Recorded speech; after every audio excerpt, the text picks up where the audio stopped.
Hello students, how are you? Today I am going to discuss about question over what is difference between shades of color and tone of the color. जो हमारा shade जो होते हैं, shading होती है painting में, क्या उसमें डिफरेंस है टोन और शेड में? इन दोनों में क्या डिफरेंस है? शेड क्या होती है और टोन क्या होती है? ये तो आपको भी पता, देखो दिस इज़ वेरी अंडरस्टूड। एक शेड होता है जो हमारी दो चीज़ें, जैसे कोई हमने ऑब्जेक्ट है हमारी जो एकदम राउंड में है, तो उसमें थोड़ी लाइटनिंग दिखाने के लिए उसके बीच में, तो कलर को चेंज करने के लिए वो शेडिंग होती है, टोन को लाइट डार्क करने के लिए। और जो टोन होती है वो लाइटनिंग देने के लिए, उस टोन को ब्राइट करने के लिए, डिफरेंस दिखाने के लिए, उसमें लाइट कैसे आ रही है, कहाँ से पड़ रही है, ब्लैक है वाइट है, उसमें वाइट टोनिंग देने के लिए ब्लैक में वाइट, वाइट में ब्लैक, इस तरह से डिस्क्राइब करने के लिए टोन्स यूज़ होती हैं। ये हमारा आंसर है there are 3 basic colours, red, blue and yellow. After mixing of these colours in the same ratio we will get other secondary colours. What is colour में आपने देखा ही होगा, आपने पढ़ा होगा। हमारे जो प्राइमरी कलर्स हैं red, blue, yellow, basic colours जो हैं, after mixing these colours in the same ratio we will get other secondary colours. जो अदर सेकेंडरी कलर जो मिलते हैं हमें, having mixed them in different ratio we will get a great variety of shades. अलग अलग तरह के shades मिलते हैं हमें, जैसे रेड के साथ येलो, येलो की टोन, ग्रीन के साथ येलो की टोन। तो उसके बाद हम अलग से मिक्स कर रहे हैं अगर दोनों टोन्स को, तो उससे वो जो तीसरा कलर बन रहा है वो शेड हो गया। This is shade. Okay, now tone, tone of the color. This is the lighter and darker form of colors, light and dark. For this you mix the white in the base color and get lighter tone of the particular base color and darker tone after mixing a black color. How much lighter and darker tone you want, means आप कितनी को dark और light tone चाहते हो, वो आप पे depend करता है कि क्या आपकी वो फिगर है जिसमें आप टोन शो करना चाहते हो ऑब्जेक्ट में। Mix the appropriate ratio of the black and white colour is base colour. ये है हमारी टोन। ओके, एंड नेक्स्ट हमारा है क्वेश्चन का आंसर है principal of art. Principle of arts जो होते हैं उसमें हमारा एक आता है बैलेंस, उसके बाद emphasis and dominance in same thing, और उसके बाद थर्ड पॉइंट है हमारा rhythm and movement, proportion and harmony. इसके बारे में हम डिफाइन करेंगे। ये प्रिंसिपल ऑफ आर्ट है। सबसे पहले आएगा हमारा ये balance.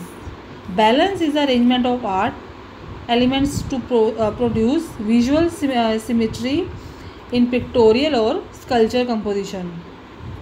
Balance is often referred to as symmetrical, asymmetrical और रेडियल एज शोन।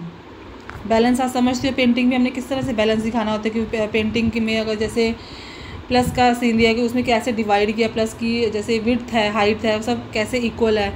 एक सर्कल है तो सर्कल कहीं से टेढ़ा ना हो, मीन्स प्रॉपर प्रोपोर्शनेट पूरे बैलेंस में होना चाहिए, उसको बैलेंस बोलते हैं। पूरे सिमेट्री से दिखाया गया हो। और emphasis and dominance in same thing. Dominance is the emphasis of one part over another, subordination of the other result. Emphasis refers to the created center of interest or a focal point, the place in an artwork where your eyes first lands. कहने का मतलब है जैसे आप कोई painting बनाते हो, उसमें कोई एक ऐसी चीज़ है जो बिल्कुल आपकी आइज़ में आपको वो कर रही है, मीन्स पूरी पॉइंट आउट कर रही है। जैसे आपको एक लग रहा है कि वो चीज़ सामने वाली है, फोकस कर रही है आपकी आंखों में वो चीज़। सबसे पहले जैसे बहुत सारे सारा कुछ ब्लैक है, ब्लैक कलर का बना, उसमें एक येलो कलर का बड़ा सारा मून जैसे समझ लो, एक पूरा आसमान है उसमें मून है, वो अलग से दिख रहा है, तो वो होता है हमारा एम्फेसिस डोमिनेंस की, जो चीज़ मीन्स अलग से दिख रही है, अपील कर रही है हमें। It occurs when the artist manipulate the elements of art, means control करता है एलिमेंट ऑफ आर्ट के, so that your eyes is drawn to particular area. In the following pictures the artist has use space and colours contrast to create the desired emphasis. Difference दिखाया गया है ये एक चीज़ है, एक डिज़ाइन है जो पूरा एकदम सेम है, थोड़ा थोड़ा डिफरेंस आ रहा है उसमें, एक बड़ी सी चीज़ अलग से है वो जो आपकी आंखों में अलग से लग रही है। This is dominance. Now rhythm. Rhythm and movement same thing है। रिदम जो होता है हमारा, ये रेपिटेशन है। कोई डिज़ाइन बनाते हैं, ये चीज़ें डिज़ाइन में ज़्यादा ये यूज़ होती हैं।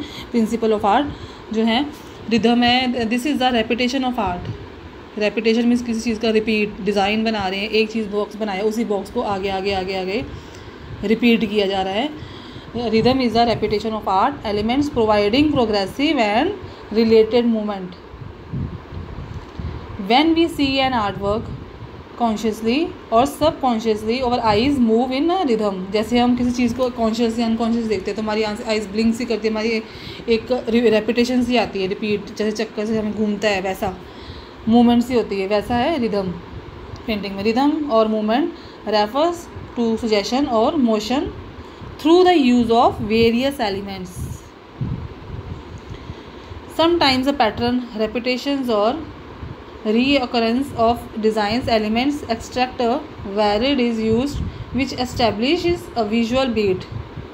ज़ेब्रा क्रॉसिंग, जैसे ज़ेब्रा में जैसे डिज़ाइनिंग होती है, कैसे आगे आगे जैसे उसकी बॉडी के अकॉर्डिंग कैसे कैसे रिपीट होती जाती है, तो वो एक रेपिटेशन दिखाई जाती है डिज़ाइन के अंदर। मेनली ये डिज़ाइंस में आती है। सूट्स वगैरह में कोई सूट के प्रिंट है तो वो आगे कैसे कैसे रिपीट हो रहा है। प्रोपोर्शन नेक्स्ट है हमारा प्रोपोर्शन एंड स्केल। प्रोपोर्शन और स्केल सेम थी, जैसे हमारे स्केल है, स्केल को क्या डिफाइन करेंगे प्रिंसिपल ऑफ आर्ट में। Proportion is the size of part in relation to whole to one another. Scale refers to relating size to a constant such as a human body. जैसे हमारी एक body है, body जो है हमारी सीधी है, वो सीधी, उसकी नेक, उसका हेड, उसकी टांगे, उसके बाद हर चीज़ किस तरह से उसकी बॉडी की हाइट के अकॉर्डिंग प्रोपोर्शनेट होती है, उसे प्रोपोर्शन कहा जाता है। स्केल की तरह सीधा, जैसे किस तरह से किसी चीज़ को उसकी बॉडी के हिसाब से उसका फेस है, फेस के हिसाब से उसकी आईज़ है, नोज़ है, लिप्स है, ये सब कुछ जैसे दिखाया जाता है उसको प्रोपोर्शन बोलते हैं। Our eyes and nose in relation to our face, also our face in proportion to our whole body. In a landscape everything is made in a proper proportion. अब लैंडस्केप बनाते हैं, अब हमने हट कैसे बनानी है, उसका पर्सपेक्टिव कैसे रखना है, उसकी आसमान दिखाना है, ज़मीन, तो हर चीज़ प्रोपोर्शनेट बनाते हैं, तभी वो एक पेंटिंग लगती है कि लैंडस्केप है। जब तक वो प्रोपोर्शनेट ना हो, it is not called landscape. And perspective to obtain a sense of realism. Realism reality दिखाने के लिए, पर्सपेक्टिव मतलब कि रियलिटी में ये एक लैंडस्केप है या एक फिगर है, अननेचुरल ना लगे, नेचुरल चीज़ को दिखाने के लिए प्रोपोर्शन यूज़ होता है। The size of the following animals in proportion to each other is very important while sketching them together. कोई भी स्केच करते हैं हम, जैसे एनिमल्स बनाते हैं, तो उनका फेस, उसकी बॉडी, हर चीज़ किस तरह से उनको दिखाना है प्रोपोर्शनेट, ये हमारे स्केल प्रोपोर्शन में और प्रोपोर्शन में आता है। Okay, now next is harmony. Harmony and unity. इस चीज़ में जैसे हमको डिज़ाइन बना रहे हैं, उसमें यूनिटी दिखानी, किस तरह से वो डिज़ाइन में यूनिटी है, हारमनी है।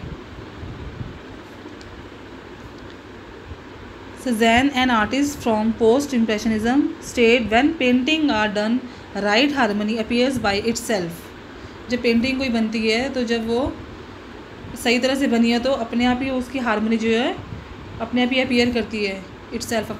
The more numerous and varied they are, the more the effect is obtained and agreeable to the eye.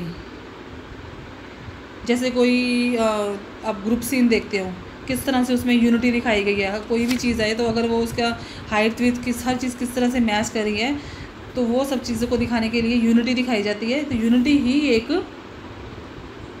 Harmony है। Unity is achieved when the component of work of art are perceived as harmonious, giving the work of a sense of completion.